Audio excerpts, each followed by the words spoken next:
Good afternoon. Before I speak in the name of my ancestors, the father of my country, Jean-Jacques Dessalines, my grandparents, Sayun Nation Mocombe, and the goddess of my country. My name is Dr. Paul Mocombe. My background is actually in philosophy and sociology. And it's been a while since I've taught undergraduates. I usually just teach graduate students. So if I say anything or utilize any words you may not know, just write them down. We'll do about 20 minutes of questions and answers. So you can ask me if I define, because I tend to use jargon and concepts that may be difficult for you to grasp. The topic I was given is called social stratification and minorities. So how I'll open up is, I'll give you the different, how the different schools of sociology view the concept of social stratification. I'll give you, towards the end, my own theory in philosophy that I developed called phenomenological structuralism, and then we'll do questions and answers. That makes sense? And what I'll do is, by the way, if you want to look up any of my articles, some of them are published, all of them are published in peer-reviewed journals. You can, and some of them are on open access, so you can actually get them, download them on academia.edu, ResearchGate, or the Miami-Dade Library. Yes. And I'm not a capitalist. Don't purchase any of my books. Just go to the library and check them out. All right. So this is sociology, right?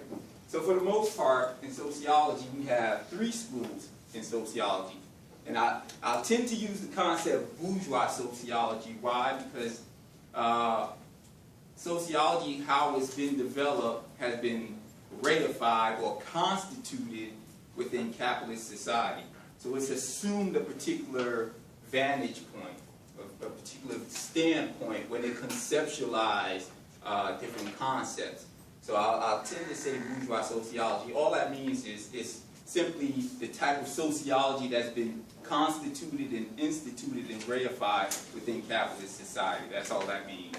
So there's basically 3 schools of sociology. Whenever you do any sociological research, there's basically 3 sociological schools you can conceptualize concepts within. We have what's called structural functionalism.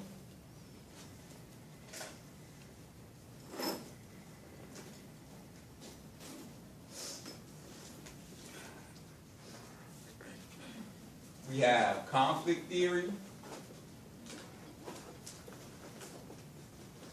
You don't have to write this down, you know. And then we have symbolic interactionism.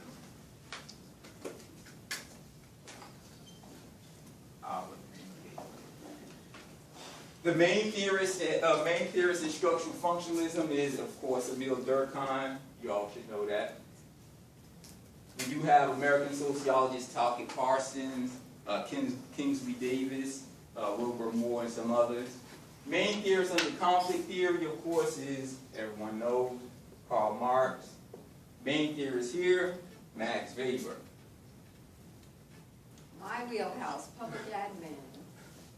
So, the structural functionalist school, when they conceptualize society, they view society as a group of organizations, institutions that function to maintain the structure and the function of society.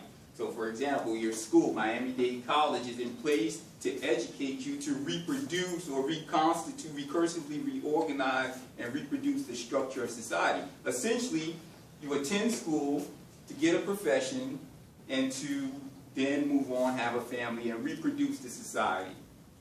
Structural functionalism. Conflict theorists look at school in terms of conflict.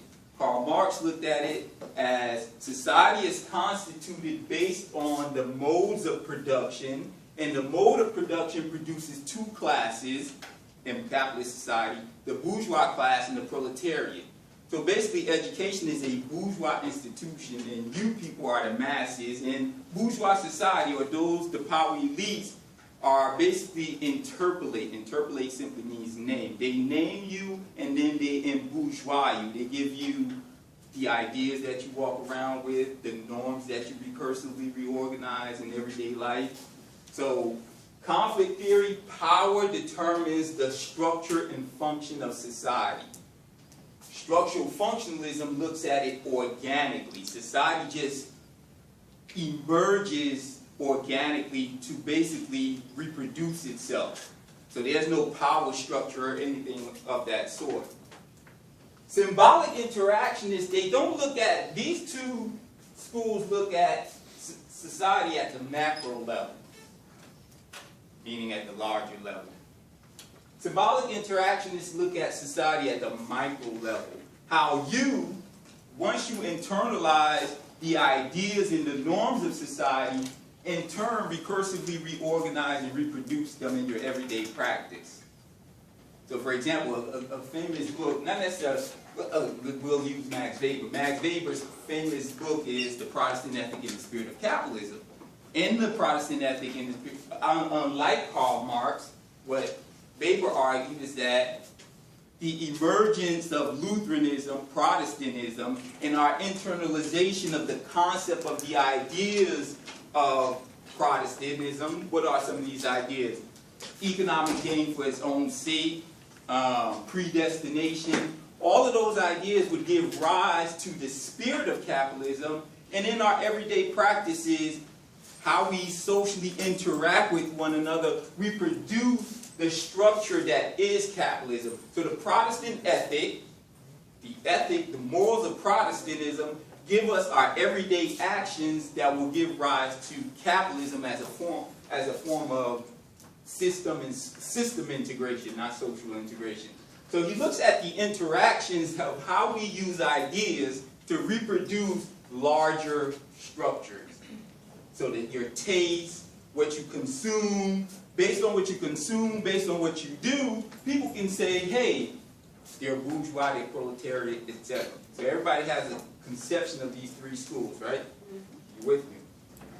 So how does social stratification fit?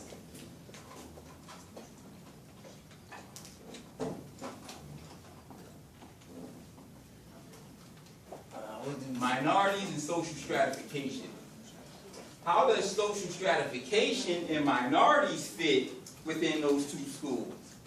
Well, the structural functionalists argue that social stratification is a necessary product of society. Society has to stratify itself because we need some people to be garbage collectors, we need some people to be doctors, etc.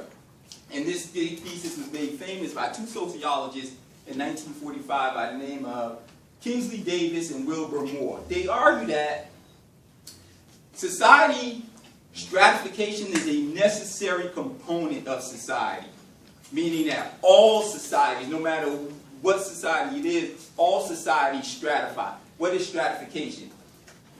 Stratification is the system by which society organizes you, people, hierarchically. And all societies do that. In capitalist society, we stratify people according to what? Income. We try to be social class. Social class. So we do that by class. But there's nothing wrong with that, because according to Kingsley Davis and Wilbur Moore, society has to stratify. We need some of you to be garbage collectors. We need some of you to be nurses. And how do we do that? Well, we use money. Or we use hard work. Hey, if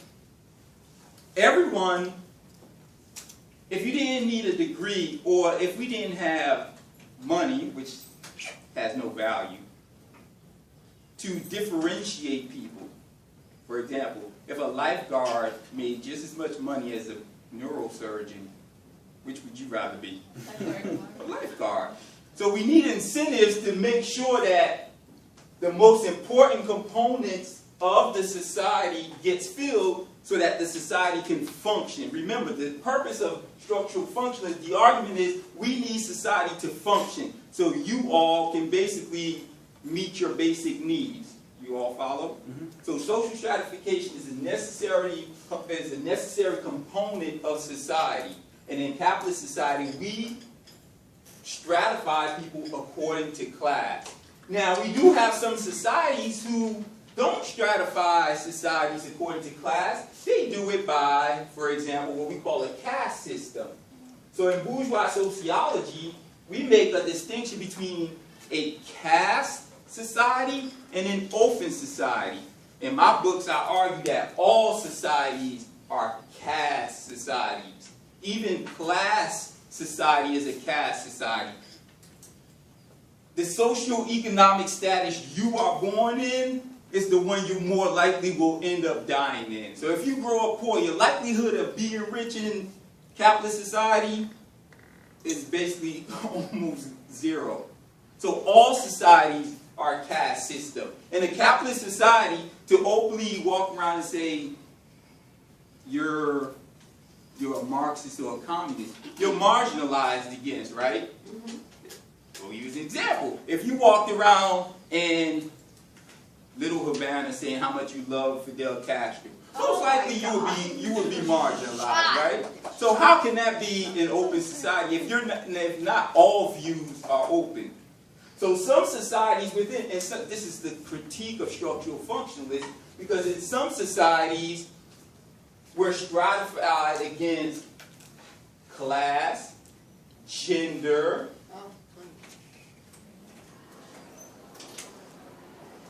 race, ethnicity.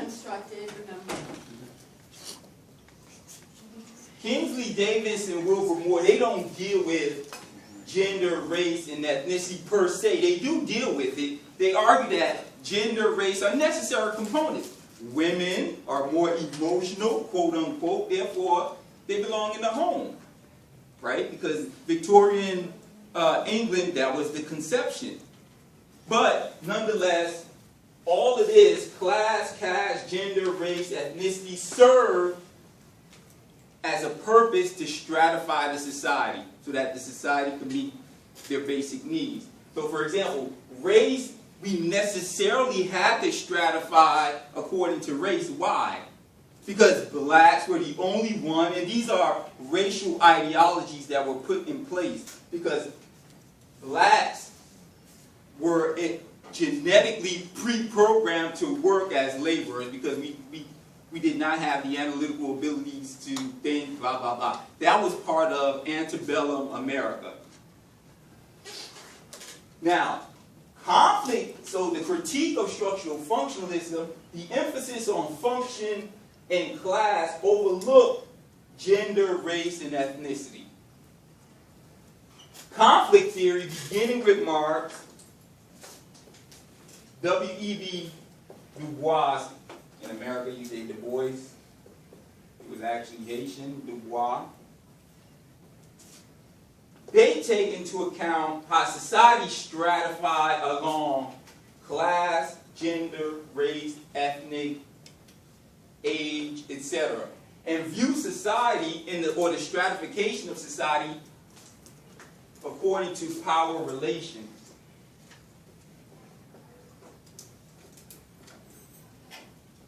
So one group of people have power, others do not.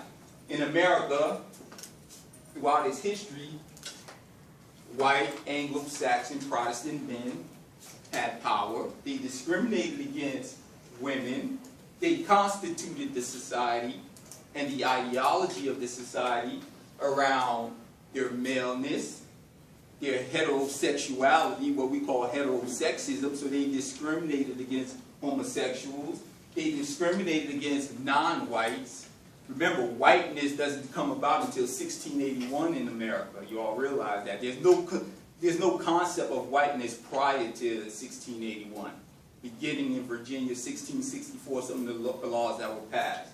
So they constitute themselves around their Protestantism, etc. So you have one group of people who have power and they stratify society, or by discriminating, we call that marginalization and integration. Now, symbolic interactionism looks at stratification according to what we call taste.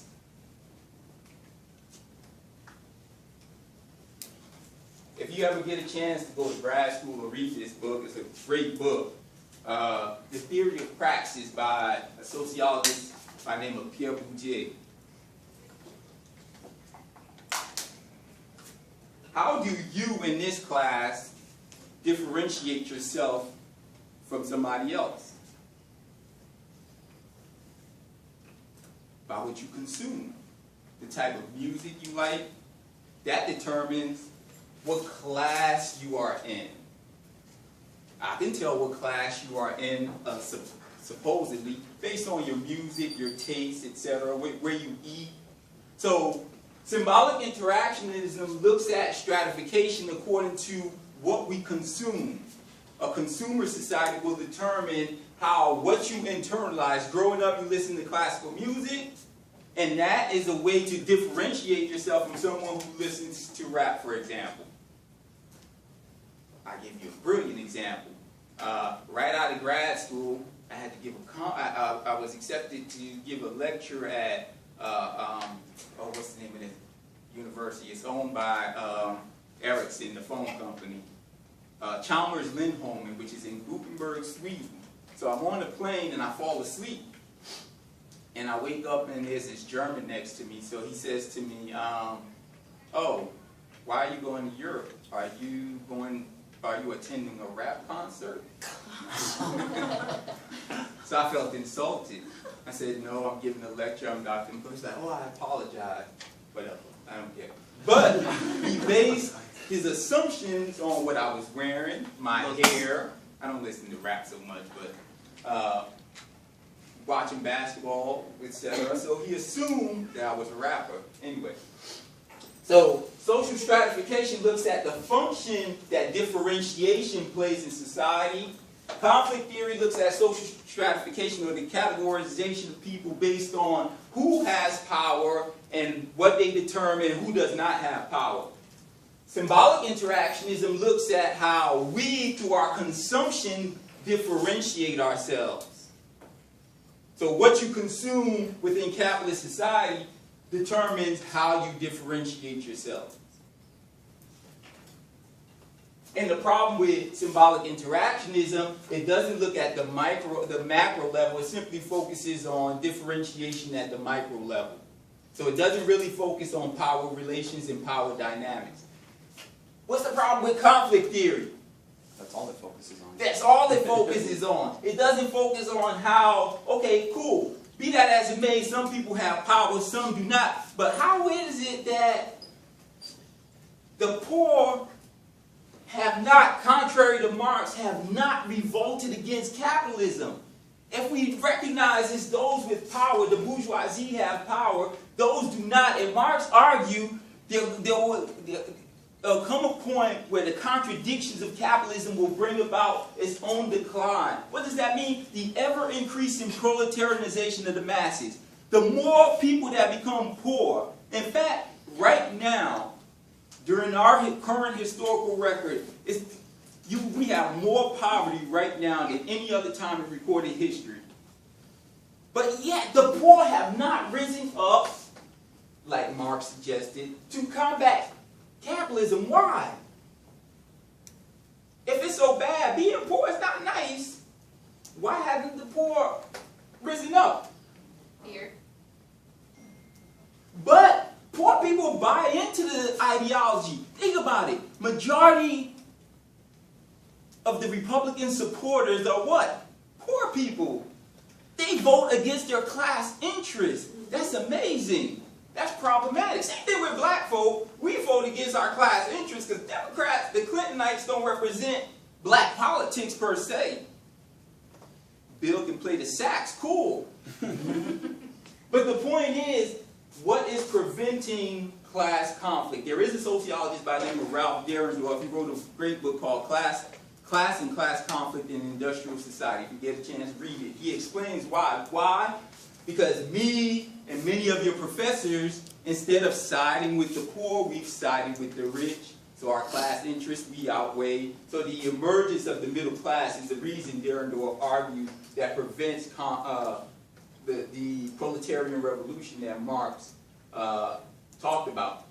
Du Bois talked about the problem of the 20th, if you read The Souls of Black Folk, the problem of the 21st century will be, the 20th century will be the problem of the color line, etc. So, yes, in the 60s and 70s, during the Black Power movement, there was this attempt to fight against capitalist exploitation. More so capitalism, black power is in reference to class, not race. Anyway, and the problem again with structural functionalism is that what? It doesn't focus on the conflict in the society. Anyway, so this is my position now. So everybody's okay with the different schools, right? Okay. There is a fourth school in sociology called Structurationism. Why? Because many sociologists either assume a functionalist approach, a conflict approach, a symbolic approach, as though they're mutually exclusive. They're not. Remember when I told you Kingsley Davis argued all societies stratified. And structurationism looks at how, all right, I'm ambidextrous.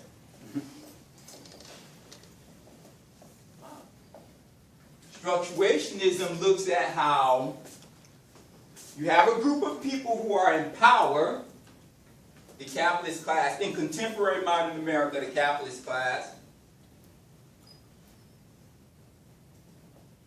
Since all societies stratify, it takes into consideration power relations as the basis around which society is constituted. Someone in power gave rise to society. There's about 3 members that constitute the Structurationist school. Jürgen Habermas, who was part of a school of critical theory called the Frankfurt School. If you have Herbert Marcuse, Theodor Adorno, Max Horkheimer, and Jürgen Habermas. He would break away from the Frankfurt School, but Jürgen Habermas, Anthony Giddens, Pierre Bourdieu, these are what we call structurationist sociologists, and I include myself in that, although I critique them in my book. Anyway, so they argue that power relations is a necessary constitute is how society is constituted. And those in power create ideologies. They create ideologies and create what we call ideological apparatuses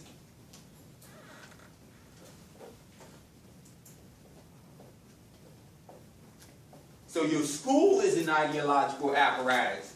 The family is an ideological apparatus. The streets are ideological apparatus.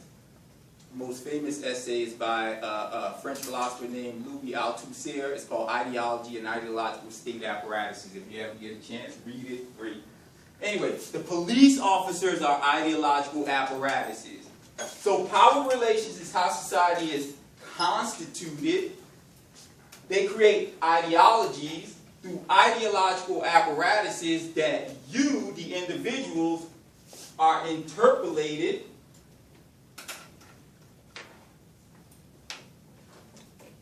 you're named to go. So you're an adolescent, you're a child, you have to go to school, you're groomed in the family, etc. So you're named to attend these ideological apparatuses where you're taught the ideas of the society.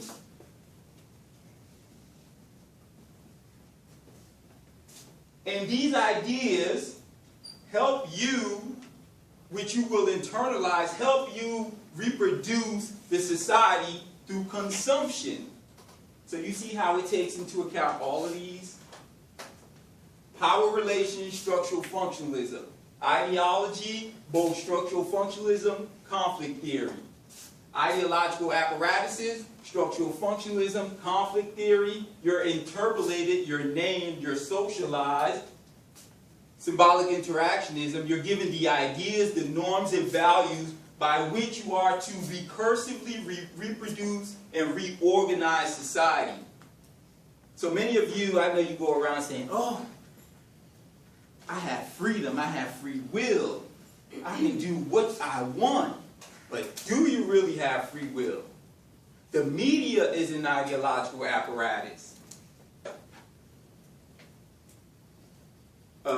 Theodore Adorno, who was part of what's called the Frankfurt School, he said Walt Disney is the most dangerous man in America. Because a lot of the ideas that you live by come from where? The media. Why is it, can structural functionalism, let me see if you all were paying attention. Can structural functionalism explain to you why is it that Kanye West, LeBron James, or any of these athletes and media pundits should make more money than a nurse, a teacher, a garbage collector? If the purpose, according to structural functionalism, is to make sure society functions, what social class should make more money in this society? They're the harder working. No, harder, you would think. Okay, let's assume mom stayed at home. Wouldn't mom be the most important, mom or dad now, I'm not politically correct, I don't know. Wouldn't mom be the most important? Heck yeah. The garbage collector be the most important? Yeah. But they're not. LeBron James is almost worth $1 billion. Now, how does he serve a purpose in structural functionalism? In structural functionalism, he doesn't. He doesn't. But in conflict theory, in structurationism, he does. We need all young black boys to be athletes and rappers. In 2000, ESPN did a study. They went into the schools and they interviewed 2,000 boys between the ages of 7 and 10. Some Asians, some black, some white. The Asians and the whites, they asked them, what did you want to be when you grow up? The Asians, whites, some said doctors, lawyers, a few said athletes. Every single black boy they interviewed said one of two things. They either wanted to be a rapper or an athlete. That's horrible. Why? Because they're overrepresented in the ideological apparatuses of the society. Black boys are differentiated. If you were an alien from outer space, you came to America, and all you did was watch TV every day. What institutions were you think black people were dominated in? Sports and music. Sports, music, one more. Prison. Black boys constitute 7% of the population, but 40% of the prison population? You got to be kidding me. And those images get reproduced, so that way when you walk outside at night, and you see a black male like myself in some shorts, and my hair is out, you're going to lock your door, not knowing my background. Where'd you get that idea from? For the media and the perception. That's why Theodore Adorno argued Walt Disney is the most dangerous person in America. And he used Walt Disney as a metaphor to represent the media industrial complex. Noam Chomsky calls it the media industrial complex. So, when we do sociological research, we have to look at not these three different schools independently to understand social stratification in minorities, but how power relations determine the ideologies that we have through the ideological apparatuses that we all belong to, and how we're named and socialized to reproduce some of these concepts. Now, I'm not a fan of, and I will end with this and then I'll take your questions and answers. The new thing now to understand, my current writing is trying to understand the constitution of what I call postmodern society. What is the current configuration of power relations? What are the current configurations of ideologies? The current configuration of ideological apparatuses? And what are they trying to socialize us to do contemporarily? You all follow the logic? Mm-hmm. So I look at, for example, the theory of intersectionality, which is how some people are discriminated against by their gender, race, ethnicity, age. So all of these different categories intersect to serve as a burden in their socialization. So a black woman is both marginalized because of her womanness as well as her race, independent how old she is, as well as her age, right? So, sex, yes, gender, did I say gender? Yes. Oh, I'm sorry. No, I meant. Oh, yeah, the heterosexual, yes. So heterosexism depend on, I'm not a big fan of that, of intersectionality, by the way, because for me, in postmodern society, that is what the elites are pushing. If you turn on the media, if you juxtapose the media 20 years ago versus contemporarily, my son has me watching This Is Us, right? This is a show that comes on. I didn't know. Anyway, every show now is promoting homosexuality, is promoting gender, interracial relationship, because that's the new thing I argue. In postmodern society, capitalism is at, I'm not going to get theoretical, it's hard for you all, so I won't do this to you all. Capitalism is at a new phase now where the movement is for the integration of different identities into capitalism. So those who were once marginalized are now being integrated into the power structure. So the emphasis, so liberals now, yeah, there may be 5 billionaires, but the liberal aim is to make at least 3 of them women, gays, whatever. Now, does that help to change capitalist society? No. I argue no, it doesn't. But that's the push now. And some will argue, hey, that's probably why Hillary may have lost. She was banking on, hey, I'm going to win because I'm a woman. Just like Obama won because he made, quote unquote, was black. So those are the theories that I'm looking at contemporarily, and how the integration of different marginalized groups into capitalist society is the aim now, as opposed to, the problem is what we're facing is in contemporary society, capitalism is the problem. Why is capitalism the problem? Because we can no longer recursively reorganize ourselves through economic growth and consumption. Why? One big, huge issue we're facing. Climate change. Climate change. We can't continue to consume, or we die. So we need a new form of organizing society, but that's not what the power elites are focused on. The power elites are focused on integrating marginalized groups, which is problematic. And I will end on that.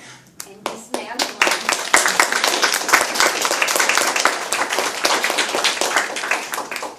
All right, maybe what we could do is right now give Dr. Mocombe a break for a minute. Right? Oh, I'm good. What did you learn new, and what would you like to learn more about, so that you could ask a question about what would you like to learn more about? How about we do that? If you already did, then raise your hand. Yes, ma'am. So if the poor have so much power, why haven't they done anything? Do you think it's because of fear, or because you said that the poor now in this society have a lot more power than they did before? They're like, and why haven't they done anything? Do you think it's because of fear? Or? Well, they're more represented. That doesn't mean they have more power. Yeah. You understand? Well, I mean, doesn't that kind of mean that they have more power since they're more more voice? Yes, you would assume because that they have more power, but the problem that Marx is encountering is that, well, not Marx, Marxist theorists who are trying to conceptualize that, is that the poor share the ideology of the rich. A poor person doesn't want to get rid of capitalism. No, they want to live like Kanye West and Donald Trump. You see what I'm saying?